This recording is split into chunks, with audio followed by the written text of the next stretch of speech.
This is Modern Woman. Find us at modernwoman.co for further info. I'm Rosie, the founder of Modern Woman. We're a media brand to educate, motivate and support women in business and the workplace.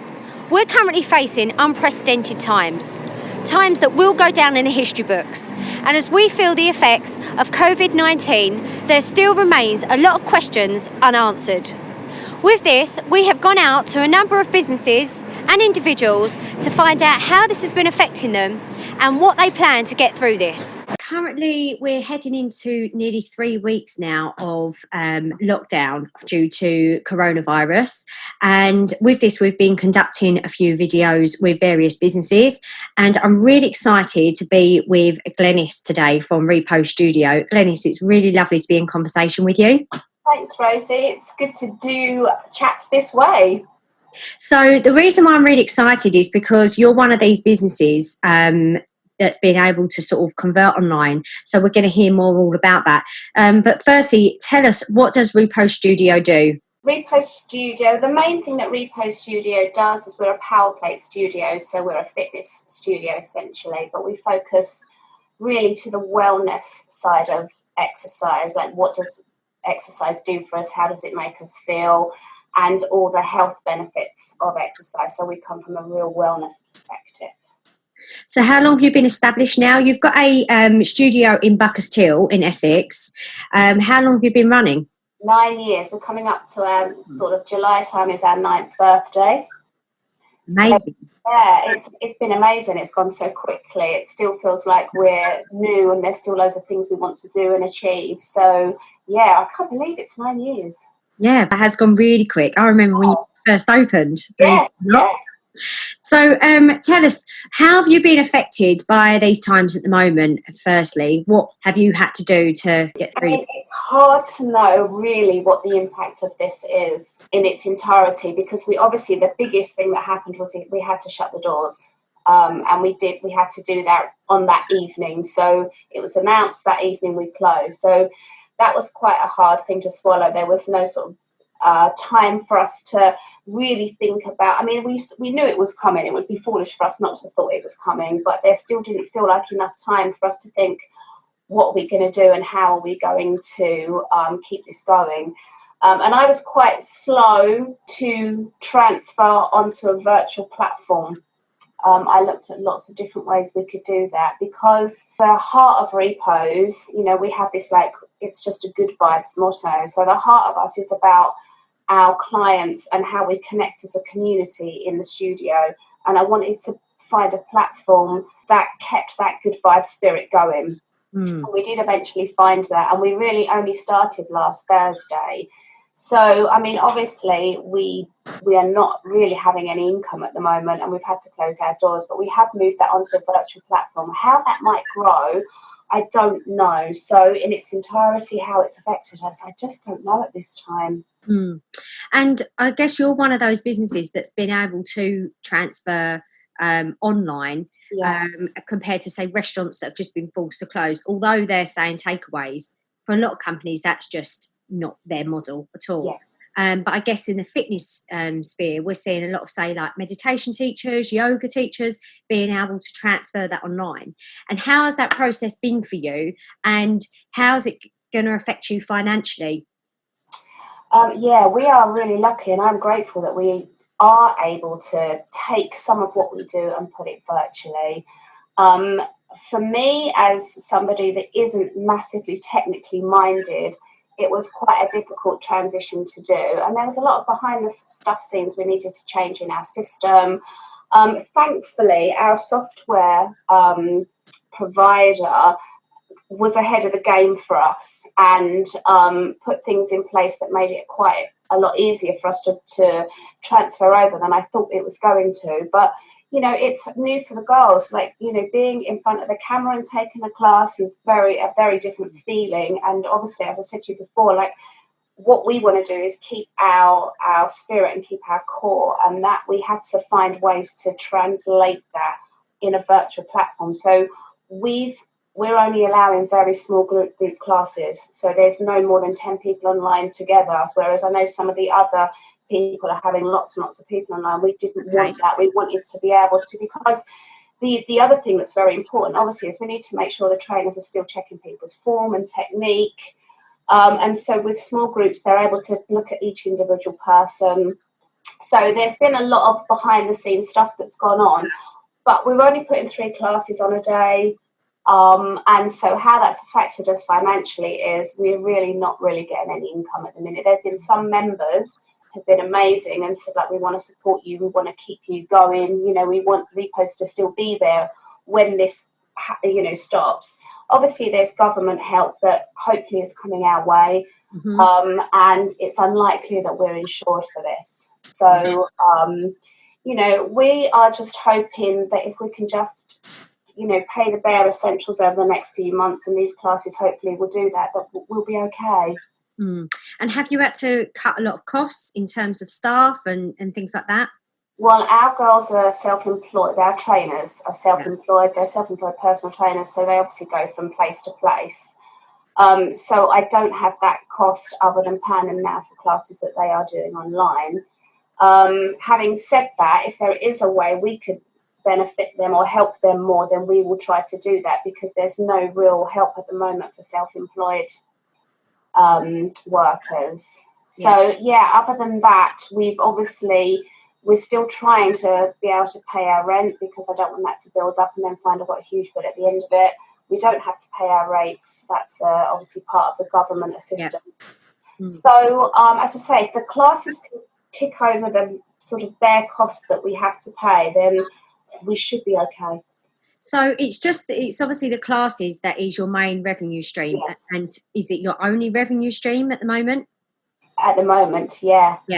And have you noticed that members have declined in terms of ones that would normally come to the studio have just not entertained online? And also, have you noticed the different cost implication as well, whereas you'd be able to, say, charge more if they're for the luxury of coming into a studio as opposed to do it in the comfort of their own home? Yeah, of course. I struggled with what to charge, actually, because a part of me didn't want to charge anything, because it just felt like that was how we should keep the community going, so that anyone and everyone could come. And then obviously, you know, unfortunately food isn't free, and, you know, you still have to pay your bills and live your own life. So we put in a charge, and for some people, they can't afford to do that currently. So they have had to decline. And so we've looked at ways to try and maybe help them do some classes. So we are doing some pre-recorded classes that they can maybe watch at home. So that those are free content for those people that can't afford to come into our small group classes. But we've seen a big decline in clients, obviously. And leading up to it, Rosie, before we closed, obviously with everything that was going on, we probably had a 50% turnout. So as a woman in business, obviously this is your own business, and I know we were talking before, you know, about how we're sort of feeling. How would you say you're dealing with this from an emotional perspective? Well, it's a bit of a double whammy at the moment, because I did have a business partner who was my sister, and she passed away in December. So I'm still processing what the business feels like to me now. And now, obviously, we have this issue that we're trying to deal with as well.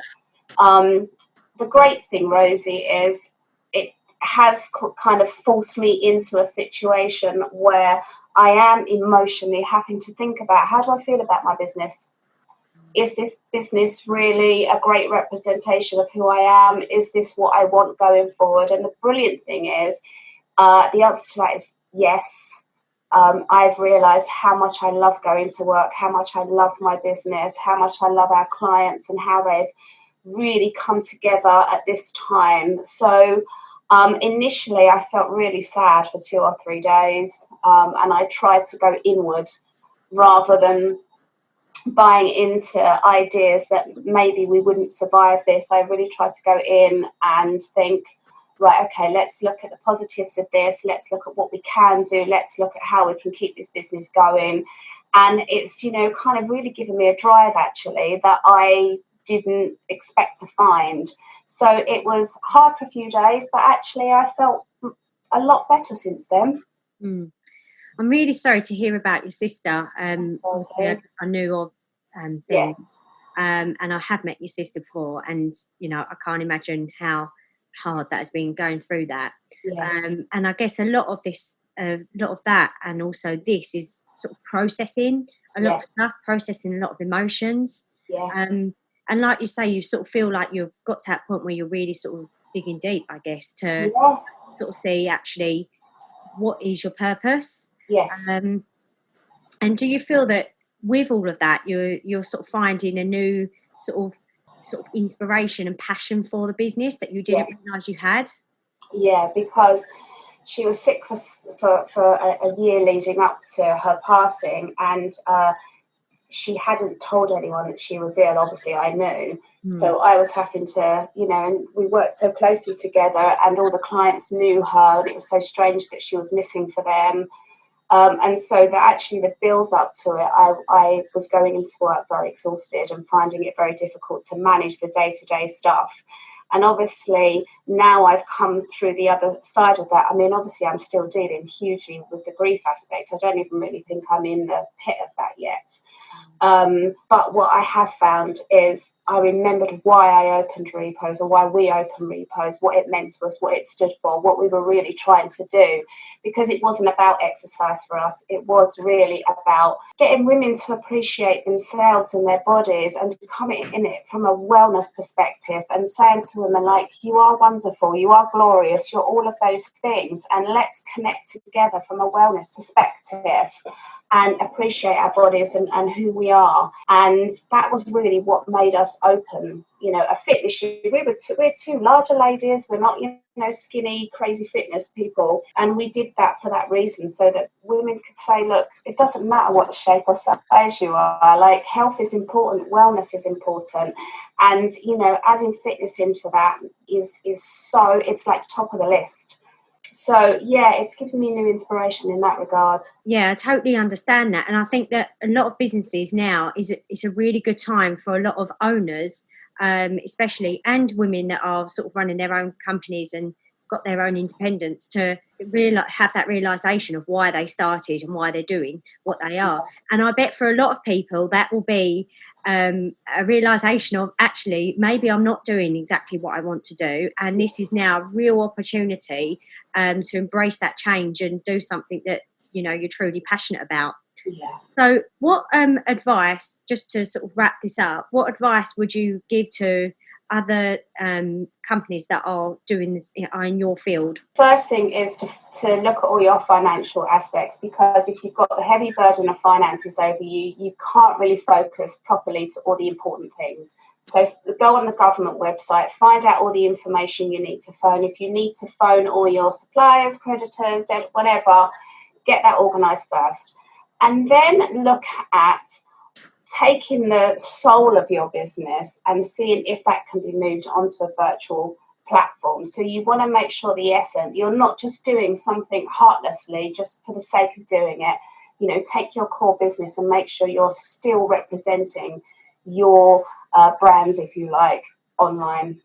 And so, be strong, keep going, keep trying to find the right thing, because this isn't a quick, a few weeks of a shutdown. This is going to be, a little while yet. And so to really keep pushing forward, and don't sit at home feeling, despair. Like, reach out to people if you need to and say, like, oh, this is getting me down, or this is making me feel terrible. Like, can anyone help? Can anyone pitch in? Because I think at this time people will do that.